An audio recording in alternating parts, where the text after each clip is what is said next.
بڑی آنن فانن میری شادی فرقان سے ہوئی تھی، اور میری شادی سے پہلے ہی فرقان کا ٹرانسفر ہو چکا تھا۔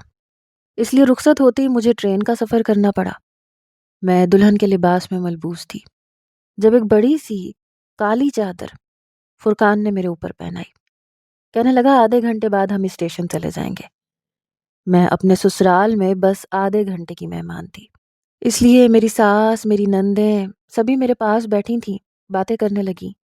کہنے لگی فرقان کی سرکاری نوکری ہے، ہم نے تو بہت کچھ سوچ رکھا تھا، لیکن چند دن پہلے ہی اس کا ٹرانسفر ہو گیا۔ ظاہر سی بات ہے تمہیں یہاں چھوڑ کے تو نہیں جائے گا۔ ابھی تو تم نے گھر کا ماحول بھی ٹھیک سے نہیں سمجھا، اور اکیلے تو تم دونوں کا رہنا تمہارے لیے پریشانی کا باعث بن سکتا ہے۔ میں اپنی ساس کو کیا جواب دیتی؟ ان کی باتوں سے لگ رہا تھا کہ وہ بھی نہیں چاہتی کہ میں فرقان کے ساتھ لاہور چلی جاؤں۔ لیکن بہرحال کچھ ہی دیر میں فرقان آ گیا۔ کہنے لگا میں نے سامان ٹیکسی میں رکھ دیا ہے، آپ سے ملنا ہے، 6 مہینے پہلے واپسی ممکن نہیں ہے، پر میں کوشش کروں گا کہ واپس کراچی ٹرانسفر کروا لوں، جتنا جلدی ممکن ہو سکے۔ میری ساس میرے گلے لگی، کہنے لگی اپنا بھی خیال رکھنا اور فرقان کا بھی۔ میں نے کہا جی امی۔ بہرحال میں چاہتی تھی کہ اپنا لباس تبدیل کر لیتی، لیکن مجھے کسی نے کہا ہی نہیں۔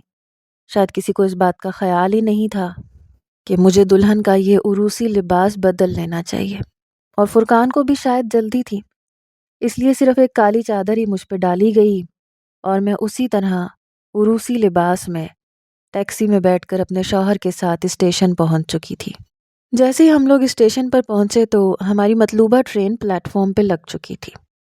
فرقان نے میرا ہاتھ پکڑا، دوسرے ہاتھ میں بیگ پکڑ رکھا تھا اور اسے ٹرالی کی طرح کھینچ رہا تھا۔ تیز تیز قدم بڑھاتا ہوا وہ مطلوبہ ڈبے تک پہنچا، میری اوپر چڑھنے میں میری مدد کی۔ تبھی اسے احساس ہوا کہ میں کن کپڑوں میں ملبوس ہوں۔ کہنے لگا اماں نے تمہارے کپڑے تک نہیں بدلنے دیے، یار سفر کرنا ہے وہ بھی اتنا لمبا، کیسے کرو گی اس لباس میں؟ اب میں کیا کہتی کہ آپ کو بھی اب احساس ہو رہا ہے؟ بہرحال شکر تھا کہ جو سلیپر فرقان نے کروایا تھا وہاں 2 افراد کی ہی جگہ تھی۔ کہنے لگے کہ یہاں تم اطمینان سے سفر کر سکتی ہو۔ میں نے اپنے اوپر پہنی چادر اتار دی، سکون سے نیچے کی برتھ پہ بیٹھ گئی۔ فرقان نے ایک نظر مجھ پہ ڈالی تو نظر ہٹانا بھول گیا۔ کہنے لگے میں نے تو جی بھر کے تمہیں دیکھا تک نہیں تھا، تم بہت خوبصورت لگ رہی ہو۔ ان کی تعریف پر میں شرما سی گئی تو وہ میرے برابر ہی بیٹھ گئے، میرا ہاتھ اپنے دونوں ہاتھوں میں لے لیا۔ کہنے لگے تم بھی کیا سوچ رہی ہوگی کہ رخصت ہوتے ہی تمہیں اتنے لمبے سفر پہ ڈال دیا۔ میں نے کہا کوئی بات نہیں، آپ کے کام کی نوعیت ہی ایسی ہے۔ کہنے لگے ہاں یہ تو ہے، بہرحال میں کوشش کروں گا کہ کچھ دن کی چھٹی لے لوں، تمہیں لاہور کی سیر کروا دوں۔ میں نے ذرا سا مسکرانے پر ہی اکتفا کیا تھا۔ لمبے سفر کا سوچ کر ہی مجھے کچھ گھٹن سی محسوس ہو رہی تھی کہ اس عروسی لباس میں سفر کرنا بہت مشکل لگ رہا تھا۔ میں نے کہا مجھے کپڑے تبدیل کرنے ہیں۔ یہ سن کے وہ کچھ پریشان سا ہوئے، کہنے لگے یہاں تو ممکن نہیں ہے، اور تمہیں تو پتہ ہے ٹرین کے واش روم کیسے ہوتے ہیں، کوشش کرو کہ سفر اسی لباس میں کر لو۔ میں اب کیا کہتی کہ مجھے بہت الجھن ہو رہی ہے۔ کہنے لگے ہاں اپنے زیورات چاہو تو اتار دو۔ میں نے آہستہ آہستہ اپنے سارے زیور اتار دیے، انہیں اپنے بیگ میں رکھ دیا۔ میک اپ صاف کرنے لگی تو فرقان نے منع کر دیا۔ کہنے لگے کچھ دیر ایسے ہی رہنے دو، اچھی لگ رہی ہو۔ ان کی نظروں میں جو کچھ تھا اسے سمجھ کے مجھے شرم سی محسوس ہو رہی تھی۔ پھر میں نے سوچا ٹرین میں اس طرح سے بیٹھنا کتنا غیر مناسب سا تھا، اور شوہر کی بڑھتی ہوئی جسارتیں فی الحال تو ان کی نظروں تک ہی محدود تھیں، لیکن جن نظروں سے وہ مجھے دیکھ رہے تھے میں بری طرح سے نروس ہو رہی تھی۔ ہاں اگر کمرہ ہوتا تو اور بات تھی، لیکن ٹرین کے اس کیبن میں یہ سوچ کر میں بری طرح سے گھبرائی تھی۔ ایک تو لمبا سفر، وہ بھی رات کا، اور اوپر سے اس عروسی لباس میں۔ کچھ دیر فرقان میرے برابر میں ہی بیٹھے رہے، کبھی میرا ہاتھ اپنے ہونٹوں کو لگاتے، کبھی اپنے ہاتھ سے میرے چہرے کی لٹوں کو پیچھے کرتے، پھر کبھی اپنے ہاتھوں کو میرے رخسار پہ پھیرنے لگ جاتے۔ چین تو شاید انہیں بھی نہیں آ رہا تھا، لیکن میں ان کا ہاتھ پیچھے کر دیتی۔ میں نے کہا فرقان پلیز، یہ ٹرین ہے، کچھ تو خیال کریں۔ میری بات سن کر وہ کچھ سنبھل سے جاتے، کہنے لگے اچھا تم نے کچھ کھانا پینا تو نہیں ہے؟ میں نے کہا نہیں، بس مجھے سردی لگ رہی ہے۔ انہوں نے بیگ میں سے ایک کمفرٹر نکالا اور مجھ پہ ڈال دیا، کہنے لگے کمرہ بند ہے اور کھڑکی بھی، لیکن پھر بھی سردی تو ہوگی، تم ایسا کرو سونے کی کوشش کرو۔ وہ خود بھی دوسری برتھ پہ لیٹ گئے اور اپنی آنکھیں بند کر لیں، لیکن مجھے اس لباس میں نیند نہیں آ رہی تھی۔ ٹرین بہت تیز رفتاری سے چل رہی تھی اور میں بڑی الجھن میں پھنس چکی تھی۔ کئی گھنٹوں کا سفر تھا اور عروسی لباس میرے وجود کو کھا رہا تھا، اوپر سے یہ میک اپ۔ میں نے ٹیشو سے اپنا میک اپ صاف کرنے کی کوشش کی لیکن وہ واٹر پروف تھا، بنا منہ دھوئے میک اپ صاف نہیں ہو سکتا تھا۔ میں نے سوچا کہ فرقان کو اٹھاتی ہوں، اسے کہتی ہوں کہ مجھے واش روم تک لے جائے، میں منہ تو دھو لوں، کم از کم میک اپ سے تو آزادی حاصل ہو۔ لیکن پھر یہ سوچ کے فرقان کو نہیں جگایا کہ کہیں ان کا شوخ مزاج نہ بڑھ جائے اور میرے لیے مشکل ہی نہ پیدا ہو جائے۔ میں نے اپنی بڑی سی چادر خود پہ پہنی، سوچا کہ خود ہی چلی جاتی ہوں۔ میں نے چادر سے چہرہ بھی کافی حد تک چھپا لیا تھا۔ جب میں کیبن کا دروازہ کھول کر باہر آئی تو تقریباً تمام مسافر اپنے اپنے کیبنز میں سو چکے تھے۔ ویسے بھی سردی کا سفر تھا۔ میں بڑے احتیاط سے قدم اٹھاتے اٹھاتے واش روم تک آئی، لیکن جیسے ہی واش روم کا دروازہ کھولنے لگی، شاید اندر کوئی مسافر تھا۔ دروازہ لاک تھا۔ واش روم کے دروازے کے ذرا فاصلے پر ٹرین کا دروازہ موجود تھا، جو کہ بند تھا۔ سردی تھی شاید اس لیے بند کر رکھا تھا، اگر گرمی کا سفر ہوتا تو دروازہ کھلا ہوتا۔ 3-4 مسافر یہیں پہ سگریٹ پیتے نظر آئے۔ میں دروازے کی کھڑکی سے باہر دیکھنے لگی، گھنا جنگل ہی جنگل تھا، لیکن ایک دم مجھے لگا جیسے ٹرین کا بیرونی دروازہ باہر سے کوئی کھولنے کی کوشش کر رہا ہے۔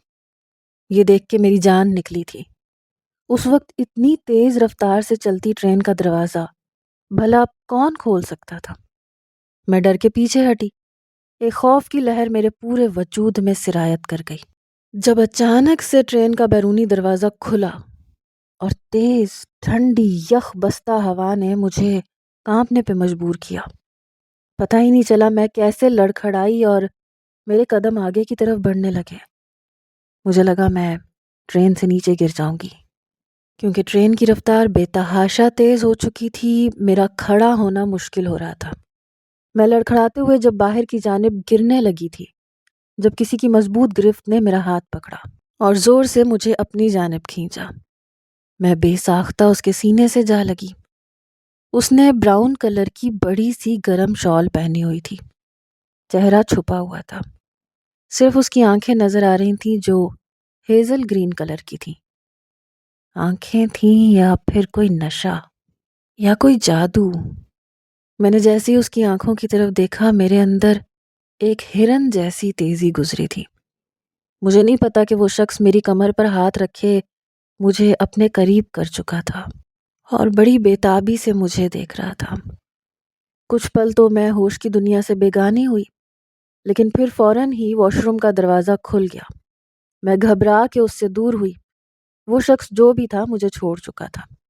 میں نے پلٹ کے واش روم کی طرف دیکھا تو ایک خاتون تھی، کافی بھاری بھرکم جسم کی اور سردی سے کانپ بھی رہی تھی۔ کہنے لگی اس سردی میں ٹرین کا سفر تو انسان کو کملا کے رکھ دیتا ہے، اوپر سے واش روم جانا تو عذاب ہے عذاب، اتنی سردی ہے۔ یہ کہتے ہوئے اس نے مجھے پیچھے کیا اور چلی گئی۔ میں نے دیکھا وہ نوجوان کہیں بھی نہیں تھا، پتہ نہیں کون تھا، کہاں گیا۔ میں واش روم جانے لگی تو میرے ہوش اڑ کے رہ گئے، کیونکہ ٹرین کا دروازہ بند تھا، بالکل ویسے ہی جیسے تھوڑی دیر پہلے بند تھا۔ میں جلدی سے واش روم میں گئی، اپنا چہرہ دھونے لگی۔ پانی واقعی بہت ٹھنڈا تھا۔ میں نے ہاتھ سے اپنا چہرہ رگڑ رگڑ کے دھویا۔ میک اپ صاف ہو چکا تھا، لیکن مجھے سردی بھی بے تحاشا لگ رہی تھی۔ میں نے اپنی چادر سے ہی اپنا چہرہ صاف کیا اور باہر آ گئی۔ تیز تیز قدم اٹھاتے ہوئے اپنے کیبن تک پہنچی۔ دروازہ کھولا تو فرقان ابھی بھی بے خبر سو رہا تھا۔ میں اندر آ کے بیٹھ گئی۔ دل میرا بڑی زور زور سے دھڑک رہا تھا۔ پتہ نہیں کون تھا، ابھی تک اس شخص کے ہاتھ اور انگلیوں کا لمس مجھے اپنی کمر پر کسی شکنجے کی طرح سے جکڑا ہوا محسوس ہو رہا تھا۔ جو ہوا تھا بے شک اتفاقیہ تھا، لیکن میں جھرجھری سی لے کے رہ گئی تھی۔ میں اپنی سیٹ پہ آ کے بیٹھ گئی۔ میری آنکھوں سے نیند بالکل غائب تھی، لیکن کمفرٹر اپنے اوپر لپیٹ لیا۔ مجھے بے تحاشا سردی محسوس ہو رہی تھی، اتنی کہ میرا پورا وجود کانپنے لگا۔ میرے ہونٹ کپ کپا رہے تھے، دانت بج رہے تھے۔ آج سے پہلے مجھے اتنی سردی کبھی نہیں لگی تھی جتنی اس وقت لگ رہی تھی۔ مجھے لگ ہی نہیں رہا تھا کہ میں نے اتنا موٹا اور روسی لباس پہنا ہے اور اوپر سے اتنا موٹا کمفرٹر اپنے اوپر لپیٹ رکھا ہے۔ مجھے لگ رہا تھا جیسے میں بے حجاب سرد ہوا میں کھڑی ہوں۔ ابھی تک مجھے لگ رہا تھا کہ کمر پہ کسی کی مضبوط گرفت ہے، میری کلائی پر اس شخص کا لمس ہے۔ میں پتہ نہیں کیوں رونے لگی۔ مجھے سمجھ نہیں آ رہا تھا میری آنکھوں سے آنسو کیوں بہہ رہے ہیں۔ کچھ ہی دیر میں ٹرین رک چکی تھی، پر وہ کوئی اسٹیشن نہیں تھا، وہاں گھنا جنگل تھا۔ اطراف میں درخت ہی درخت تھے، جھاڑیاں تھیں، اور مسافر یوں تھے جیسے ٹرین میں موجود ہی نہ ہو۔ سب کے سب سو رہے تھے۔ یہ نہیں کہ میں پہلی بار سردیوں کا سفر ٹرین میں کر رہی تھی یا پہلی بار لاہور جا رہی تھی۔ میرے کافی رشتہ دار لاہور میں رہتے تھے اور سردیوں کی چھٹیوں میں اکثر جاتی بھی رہتی تھی، لیکن کہیں نہ کہیں شور شرابے کی آواز آتی رہتی تھی۔ کبھی کوئی بچہ روتا تھا، کبھی کوئی عورت، کبھی دو مردوں کے بیچ باتیں ہوتی تھیں، لیکن مجھے لگ رہا تھا ٹرین میں صرف میں ہوں۔ فرقان بھی یوں سو رہا تھا جیسے صدیوں کی نیند پوری کر رہا ہو۔ اسے تو کوئی ہوش ہی نہیں تھا، اس نے کروٹ تک نہیں بدلی تھی، اور مجھے اپنا آپ اس وقت اکیلا محسوس ہو رہا تھا۔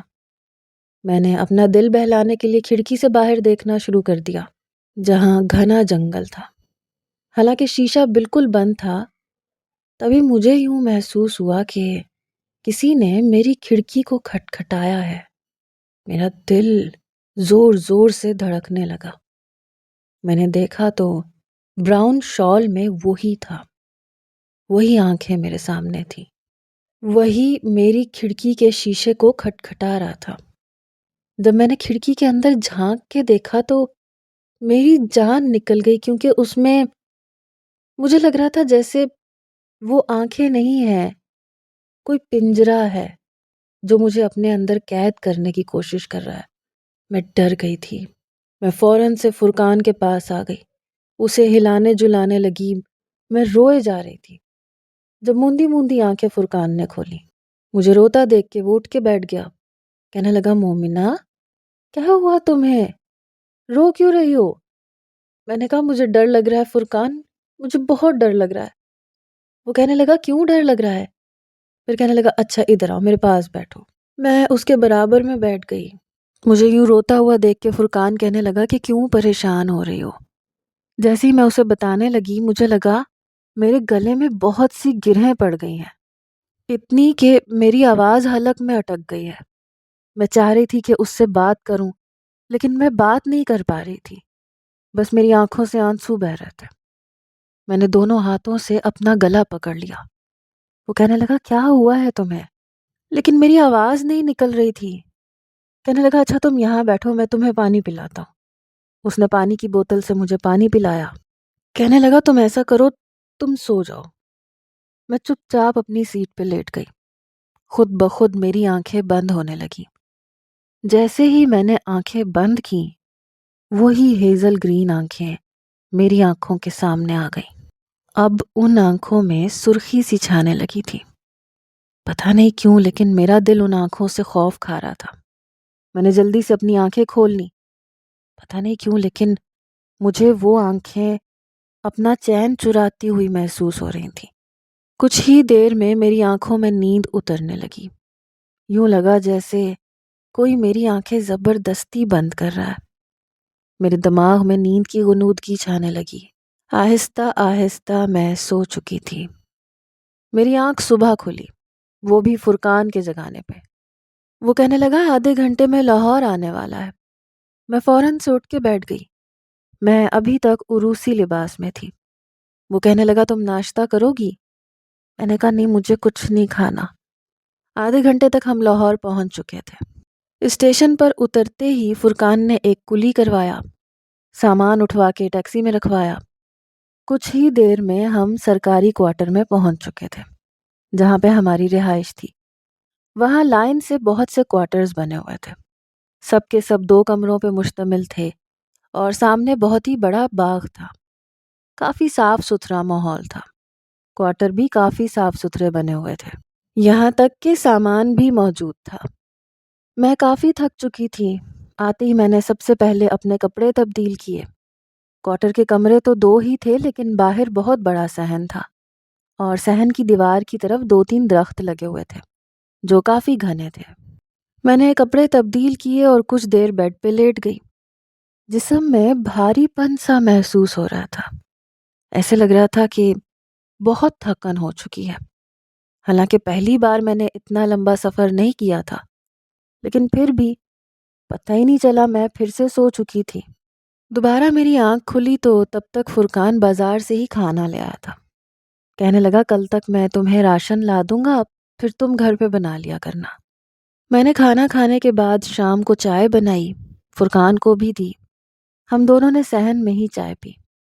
میں نے کہا یہاں کوئی ملازمہ کام کے لیے نہیں آتی؟ وہ کہنے لگا نہیں یار، نہ ملازمہ آتی ہے اور نہ میں کوئی ملازمہ افورڈ کر سکتا ہوں، صرف 2 لوگوں کا تو کام ہے، میرے خیال سے تم کر سکتی ہو۔ میں نے کہا ہاں وہ تو ٹھیک ہے، لیکن میں نے اپنے میکے میں صرف کچن کا ہی کام سنبھالا ہے، صفائی اور کپڑے دھلائی وغیرہ کبھی نہیں کیا۔ کہنے لگا اچھا میں کوشش کروں گا، جیسے ہی مجھے کوئی ملازمہ ملی تو میں انتظام کر دوں گا۔ چائے پینے کے بعد میں خود کو کافی فریش محسوس کر رہی تھی۔ میں نے اپنے کپڑے نکال کے الماری میں رکھنے شروع کر دیے، لیکن میرے دل کو زور کا جھٹکا لگا تھا کیونکہ میرے کپڑوں میں وہی براؤن کلر کی شال موجود تھی جو میں نے اس نوجوان کو پہنے ہوئے دیکھا تھا۔ ایک سنسنی سی تھی جو میرے وجود میں دوڑی تھی۔ ایسا لگ رہا تھا جیسے میرے پورے وجود میں چونٹیاں چلنے لگی ہوں۔ میرا دل زور زور سے دھڑکنے لگا۔ میں نے اس شال کو ہاتھ تک نہیں لگایا۔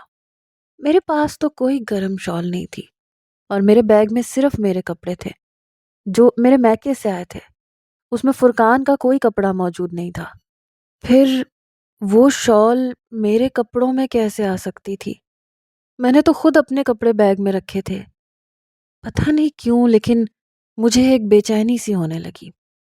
اس شخص کی شال میرے بیگ میں کیسے آ سکتی تھی، جبکہ سفر کے دوران میرے بیگ پہ تالا لگا ہوا تھا اور چابی میرے پاس تھی۔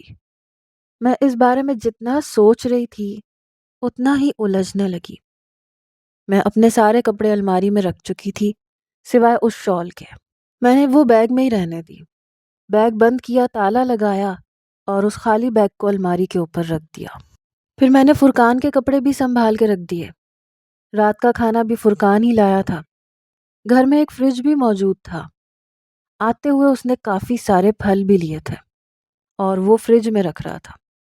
گھر کی تھوڑی بہت صفائی میں نے کر لی تھی۔ رات کو فرقان مجھ سے کہنے لگا کوئی بھی خوبصورت سا لباس پہن لینا، میک اپ کر لینا۔ شادی کی رات تو ہماری سفر میں ہی گزر گئی۔ اس کی بات سمجھ کر خود بخود شرم سے میری آنکھیں جھکی تھیں، لیکن میں نہیں جانتی تھی کہ شادی کی رات میرے اور فرقان کے لیے ایک قیامت کی رات بن جائے گی۔ میں نے کہا فرقان آپ کو جو رنگ پسند ہے مجھے وہ بتا دیں، میں وہی پہن لوں گی۔ کہنے لگا تم تو ہر رنگ میں اچھی لگو گی کیونکہ تم بہت خوبصورت ہو، تمہارے گورے سفید رنگ پہ ہر رنگ اچھا لگے گا۔ میں نے کہا پھر بھی کوئی تو چوائس ہوگی آپ کی۔ میں شرمانے کے ساتھ ساتھ مسکرا بھی رہی تھی۔ وہ کہنے لگا مجھے بلیک کلر کا سوٹ بہت پسند ہے، بلیک کلر کا پہن لینا۔ میں نے اپنی الماری میں سے ایک فینسی کلر کی بلیک میکسی نکالی اور پہن لی۔ میں میک اپ کرنے لگی۔ جیسے ہی میں آنکھوں کا میک اپ کر رہی تھی مجھے سامنے آئینے میں اپنی آنکھوں کا رنگ بدلتا ہوا محسوس ہونے لگا۔ ایسے لگ رہا تھا جیسے میری آنکھیں ہیزل گرین کلر کی ہونے لگی ہیں۔ ایک دم میرے ہاتھوں سے برش گرا۔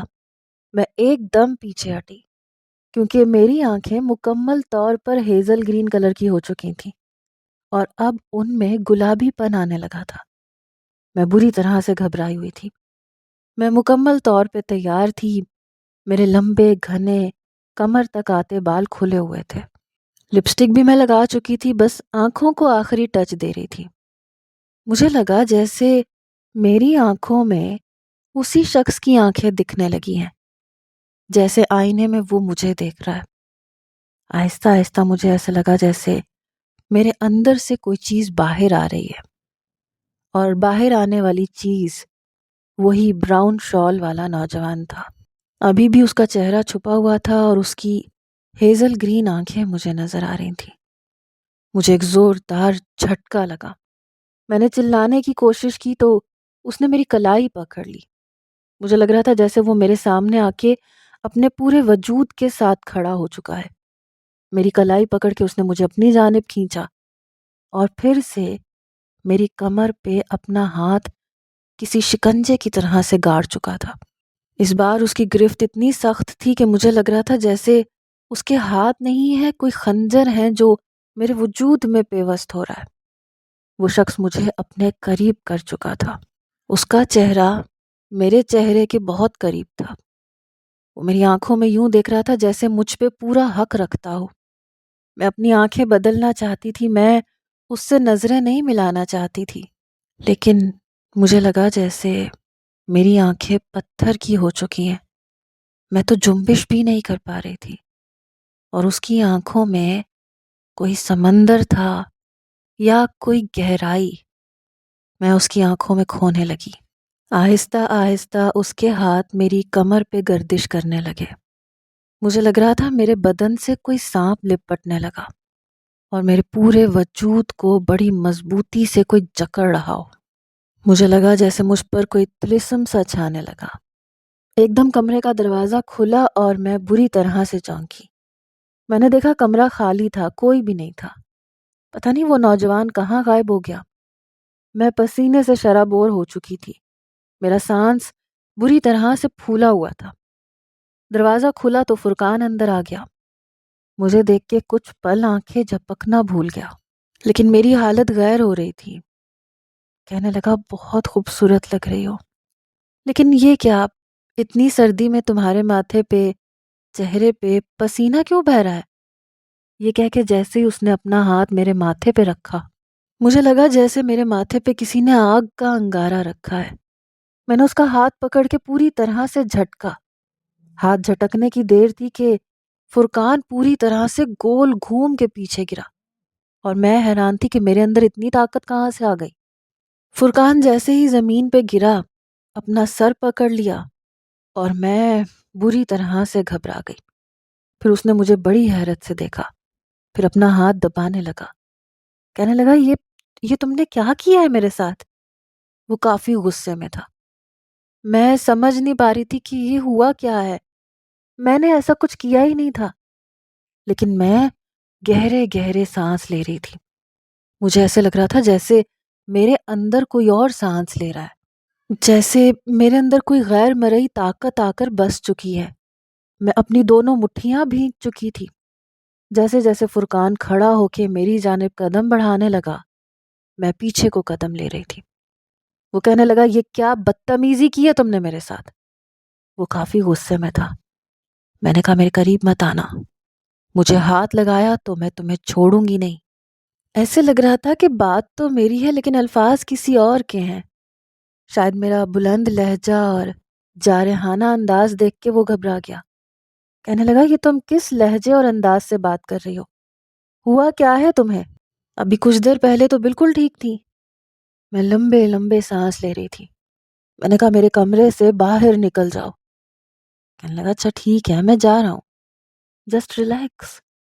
یہ کہہ کے وہ کمرے سے باہر چلا گیا، اور مجھے لگا جیسے میرے اندر آنے والا غصہ ایک دم غائب ہوا۔ میں اپنا سانس اعتدال پر لانے لگی۔ میرے چہرے سے ابھی بھی پسینہ بہہ رہا تھا، اور مجھے لگ رہا تھا کہ اس سرد موسم میں سخت دھوپ میں کھڑی ہو چکی ہوں۔ مجھے بہت گرمی لگ رہی تھی، لیکن آہستہ آہستہ میرا پسینہ سوکھنے لگا۔ میری آنکھوں کا رنگ بدل چکا تھا۔ میں 10 منٹ کے اندر اندر بالکل نارمل ہو چکی تھی، لیکن مجھے یہ یاد تھا کہ میں نے فرقان کے ساتھ کیا کیا ہے۔ پر یہ بھی سچ تھا کہ میں یہ سب کرنے میں بالکل بے بس تھی اور مجبور تھی۔ مجھے لگ رہا تھا میری زبان میرے اختیار میں نہیں ہے، میں نہ چاہتے ہوئے بھی وہ بول رہی ہوں جو میں بولنا نہیں چاہتی۔ میں جیسے ہی نارمل ہوئی فوراً سے دروازہ کھول کے باہر آ گئی۔ باہر فرقان اپنا سر پکڑے بیٹھا تھا۔ چھوٹا سا لاؤنج تھا جہاں ایک ہی صوفہ پڑا تھا۔ مجھے یوں باہر دیکھ کے کچھ گھبراہٹ آ گیا۔ میں اس کے پاس آ گئی اور رونے لگی۔ میں نے کہا فرقان مجھے معاف کر دیں، پتہ نہیں مجھے کیا ہوا تھا۔ میری بات سن کے وہ کہنے لگا میں خود حیران ہوں کہ تمہیں ہوا کیا تھا؟ کیا ہوا تھا تمہیں؟ میں نے کہا پتہ نہیں کیا ہوا تھا۔ یہ کہتے ہوئے میں آنسو بہائے جا رہی تھی۔ میں چاہ کر بھی اسے بتا نہیں سکتی تھی کہ میرے ساتھ ہو کیا رہا ہے۔ فرقان نے میرا ہاتھ پکڑا، کہنے لگا اچھا فکر مت کرو، ٹینشن مت لو، ہو جاتا ہے۔ مجھے لگ رہا ہے تمہاری نیند پوری نہیں ہوئی، اور پھر ایک دم سے شادی ہوتے ہی تم دوسرے شہر آ گئی، پھر اکیلے گھر میں رہتی ہو۔ آہستہ آہستہ سب کچھ ٹھیک ہو جائے گا، جسٹ ریلیکس، اوکے؟ میں نے کہا ہاں ٹھیک ہے۔ کافی دیر میں اس کے پاس بیٹھی رہی لیکن غائب دماغ تھی۔ ایسے لگ رہا تھا میں اس کے پاس ہو کر بھی اس کے پاس نہیں ہوں۔ وہ مجھے سمجھا رہا تھا، کہہ رہا تھا پریشان مت ہو، آہستہ آہستہ تمہیں یہاں کے ماحول کی عادت ہو جائے گی۔ پھر مجھے کہنے لگا تم پانی پیو گی؟ شاید وہ میری بدحواسی کو دیکھ کے پوچھنے لگا۔ میں نے کہا نہیں، مجھے بھوک لگ رہی ہے، مجھے بہت بھوک لگ رہی ہے، پتہ نہیں کیوں مجھے بہت بھوک لگ رہی تھی۔ کہنے لگا اچھا رکو میں تمہیں دودھ لا کے دیتا ہوں، کھانا تو ختم ہو چکا ہے، تم دودھ پی لو پھر تم سو جانا۔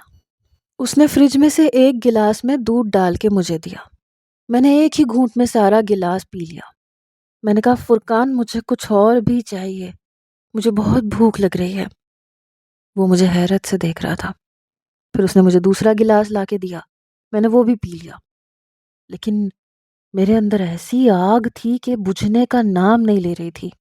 میں نے کہا یہ بہت گرم دودھ ہے، اسے ٹھنڈا کر کے دو، اس میں برف ڈال کے دو۔ وہ مجھے حیرت سے منہ کھول کے دیکھ رہا تھا، کہنے لگا فریج کا ٹھنڈا دودھ ہے، تمہیں ہوا کیا ہے؟ میں نے کہا مجھے یہ گرم لگ رہا ہے، میرے اندر بہت آگ لگی ہوئی ہے، مجھے ٹھنڈا دودھ چاہیے۔ یہ کہہ کے میں خود ہی اٹھی اور کچن میں چلی گئی۔ حالانکہ کچن صحن میں تھا اور صحن میں اس وقت بہت ٹھنڈی ہوا چل رہی تھی، پر مجھے پرواہ ہی نہیں تھی۔ میں نے وہی اپنی بلیک کلر کی باریک میکسی پہن رکھی تھی اور اسی طرح میں کچن میں چلی گئی۔ میں نے فریج کھولا، دودھ کی پتیلی نکالی اور فریزر میں سے بہت سارا برف نکال کے دودھ میں ڈال دیا اور پھر پوری پتیلی پکڑی اور پینی شروع کر دی۔ میں بڑی افراتفری میں پی رہی تھی، یہاں تک کہ میرے منہ کے کناروں سے دودھ بہہ کے گر رہا تھا، دودھ میرے کپڑوں پہ گر رہا تھا، پر مجھے پرواہ ہی نہیں تھی۔ مجھے اپنے اندر لگی اس آگ کو بجھانا تھا جو بجھ ہی نہیں رہی تھی۔ میں پوری پتیلی دودھ کی پی چکی تھی اور فرقان مجھے دیکھ کے حیران تھا۔ اب تو اس کی رنگت اڑنے لگی تھی۔ پورا دودھ پی کر مجھے تھوڑا چین آیا، میں گہرے گہرے سانس لینے لگی۔ وہ کہنے لگا مجھے تمہاری طبیعت ٹھیک نہیں لگ رہی، تم نے 2 کلو دودھ 10 منٹ کے اندر ختم کر لیا۔ میں نے کہا ہاں میں نے سارا دودھ ختم کر لیا۔ میری آنکھوں میں اب خماری سی چھانے لگی۔ میں اپنے کمرے میں چلی گئی، لیکن جیسے ہی میں نے کمرے کا دروازہ کھولا بیڈ پہ